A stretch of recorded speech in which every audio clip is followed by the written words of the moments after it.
Muito bem, amigos telespectadores, amigas telespectadoras, caros internautas que nos acompanham pelas redes sociais, e nada melhor do que começar o ano, que praticamente a gente está começando o ano, conversando com um grande amigo, o professor Dr. André Evaristo Marcondes César, o doutor Columbo. O prazer é meu.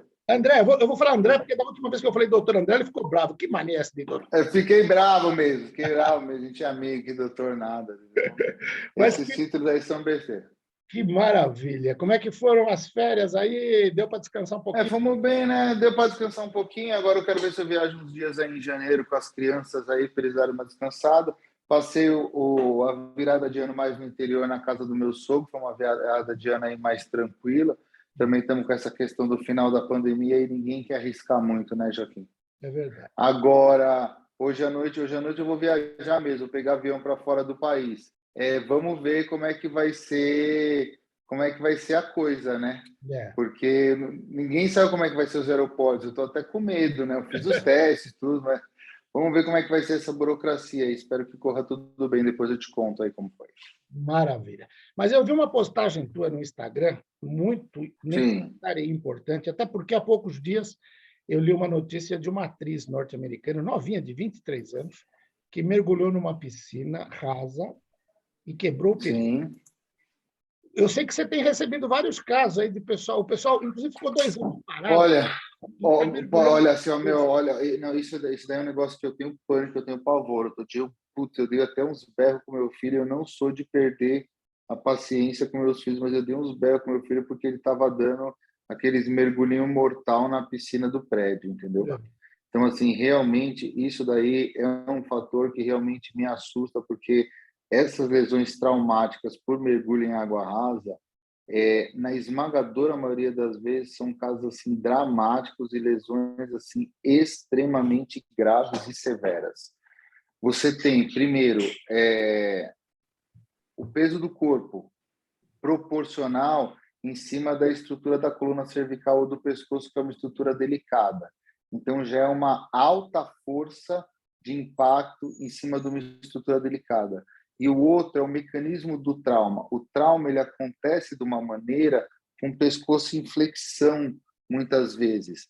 Aí você quebra a parte posterior, estoura o disco e esmaga a medula. Ou a criança cai com a cabeça em hiperextensão, aí rompe o disco e rasga a medula. Então, tanto quando cai com a cabeça fletida, quando cai com a cabeça estendida, são mecanismos de traumas gravíssimos e com lesões neurológicas assim irreversíveis. Hoje a gente sabe que alguns nervos periféricos, então uma raiz nervosa, a saída de uma raiz, uma terminação nervosa mais periférica, a gente tem mecanismos de ter alguma capacidade de regeneração, entendeu, Joaquim? Agora, uma lesão cervical dessa é irreversível. Então, você pega uma criança de 8, 10, 12 anos normal e transforma ela num tetraplégico que vai depender de tubo, respirador, cadeira de roda. É uma tragédia que não tem como você mensurar o grau de uma tragédia. Essa postagem foi porque assim acabamos operando de urgência ontem uma criança que chegou e milagrosamente a criança está salva e está bem. Hoje está com um pouco de fraqueza no ombro esquerdo, mas que idade tem a criança? 9 anos. 9 anos, puxa.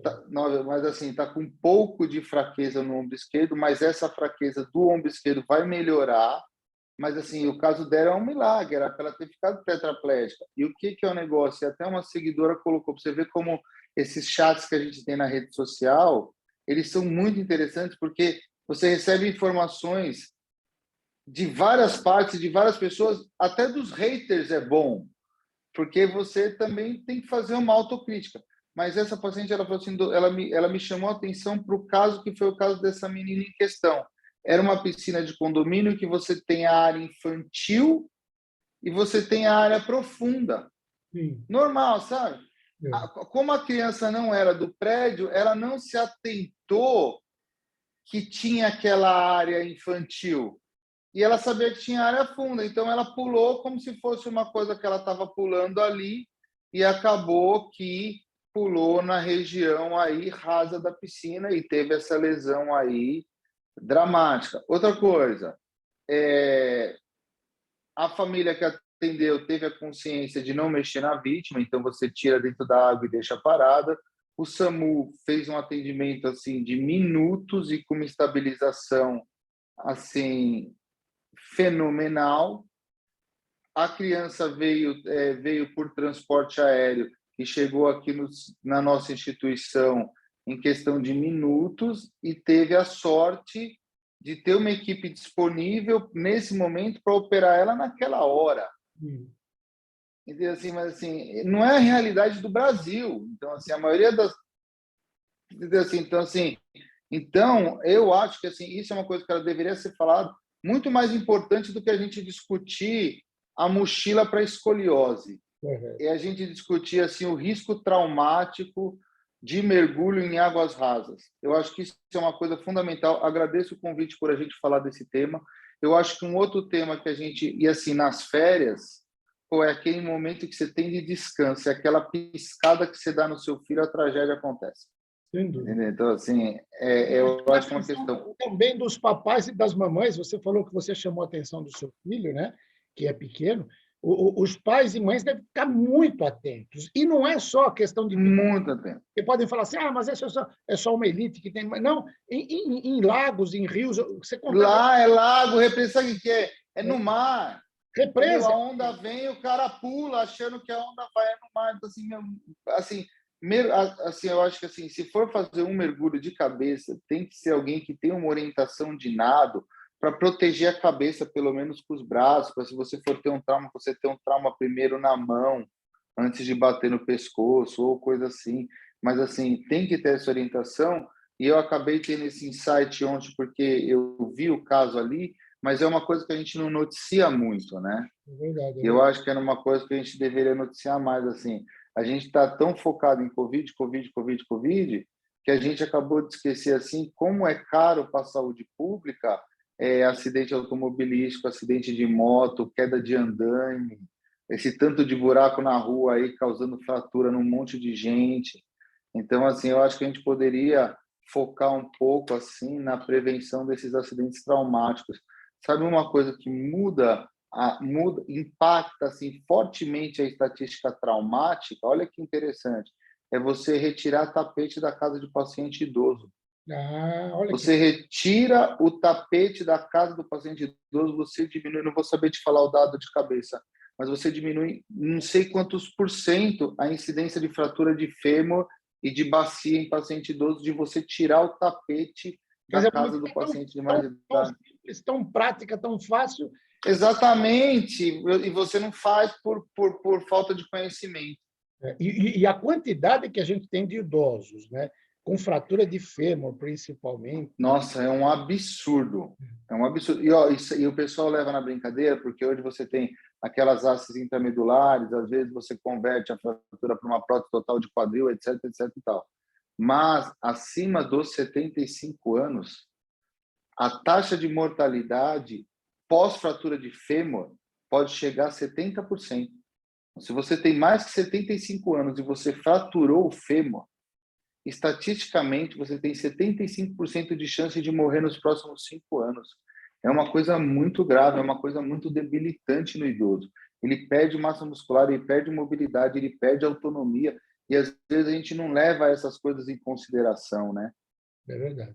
A gente está falando em férias, André. Além dessa questão do mergulho, tem algum outro tipo de acidente muito comum nessa época que chega no consultório? Tem. Assim, tem alguns acidentes característicos. Tem, assim, queda de skate, é super clássico. Acidentes geralmente menos graves, mas e menos traumáticos de surf também, assim, são extremamente frequentes. Tem um aumento de acidente automobilístico, principalmente nas regiões do litoral. Tem muito acidente de banana boat. Sabe aquela banana que o cara vai acelerando o barco e vai puxando aquela banana? Eu não aconselho, entendeu? É um perigo. Assim, o que acontece é o seguinte, quando o da frente cai, é super interessante. Quando o da frente cai, o da frente roda para trás, assim. Aí, quando ele roda para trás, ele bate ou o joelho ou a perna na clavícula do de trás. E você tem muita fratura de ombro e clavícula em banana boat, também não é difundido. A gente tem também assim acidentes mais graves, daqueles paraglide, daqueles barcos que puxam aqueles paraquedas em altas alturas, também tem acidentes gravíssimos. Com jet ski também, que é muito em voga. E, Putz, jet ski tem um monte, é, assim, hélice de barco ligada, acidente de jet ski tem bastante, e assim, geralmente é a moçada mais nova que se envolve nesse tipo de acidente, e às vezes é até mais triste, né? Porque alguém que tinha a vida inteira pela frente, e às vezes perde por uma bobeira. E a gente, como pai, né? Os pequenos a gente consegue olhar, né, Joaquim? Os maiores, pô, você não consegue ter aquele controle, entendeu? Ele está fora da sua área de domínio. E, às vezes, eles não têm esse tipo de informação, eles não recebem na escola, eles não recebem pela mídia tradicional, né? Por isso que é tão importante o trabalho que você faz aí com o pessoal da saúde, para a gente ver esse pessoal vendo, começa a expandir os horizontes, né? Outro dia eu peguei um acidente de um rapaz de moto, aí eu falei, doutor, quanto tempo eu vou poder andar de moto? Eu falei, pô, o cara acabou de se quebrar, se quer andar de moto, e foi o ano andar de moto. Aí tá, não sei o quê, um cara meio arrogante. Aí eu falei para ele, assim, amigo, você deu sorte? de estar vivo. Os que dão sorte. Mas eu falo assim, muitos que dão sorte são os que morrem. Os que morrem, às vezes, têm sorte, porque os que ficam paraplégico, evacua na roupa, urina na roupa, não tem ereção, a mulher trai, o cara não larga a mulher porque não tem quem cuide. Você entendeu? Então, assim, a situação, quando ela é vivida na realidade, é a verdade nua e crua, como a história do Poço da Verdade, né? A verdade nua e crua, ela assusta. É que, às vezes, a gente bloqueia a verdade nua e crua. Sem dúvida. Entendeu? Você falou da história do Poço da Verdade, eu lembrei. Tem o teu livro aí que está à venda aí com capítulo, né? Como é que é? Como é que está o livro aí? Não, tem dois. Não, tem um livro meu que é Heróis da Saúde, que já saiu. Já tá à venda aí nos marketplaces aí. E tem o meu livro mesmo, que é de autoria inteira minha, que a previsão de lançamento é na Martins Fontes para 13 de fevereiro. Mas o convite vai chegar para você. O seu convite já está até impresso. Então estaremos lá na fila de autógrafos, né? Pô, vai ser bom. Eu que vou pedir autógrafo para você. É isso. Eu adoro essa livraria. A Martins Fontes é fantástica, é uma livraria. A última vez que eu estive lá foi no lançamento do livro do meu saudoso amigo Zé Paulo de Andrade, sobre o Zé Paulo de Andrade, né? Da Rádio Bandeirantes, O Pulo do Gato, escrito pelo Cláudio Junqueira. Eu adoro ele. Eu adorava ele, pô. E o Claudinho escreveu esse livro e eu tive a oportunidade de divulgar. Nós vamos divulgar bastante. A hora que tiver já tudo prontinho, aí vamos falar. Não, tiver tudo prontinho, a gente faz uns programas, fala dele, a gente pode discutir um outro capítulo que você achar interessante, vai ser um prazer. Maravilha. André, eu ficaria aqui mais umas 2 horas, mas sei que você tem paciência. Eu também. Na fila. Eu também. Se preparando. E eu vou viajar ainda hoje, eu tenho um paciente esperando aqui. Vamos já deixar para o seu público enorme já agendado que, assim, primeira semana de fevereiro, antes do lançamento, a gente faz uma prévia do livro aí, faz uma entrevista maior aí. Está fechado, marcado. Boa viagem. Obrigado. Obrigado. Por essa entrevista. Feliz. Não, o prazer é meu. Legal? Beijão, fica com Deus. Dá um abraço no filhão e na esposa. Fica com Deus. Um abraço. Tchau, tchau. Obrigado, Joaquim. Valeu, tchau. Obrigado. Valeu, tchau, tchau.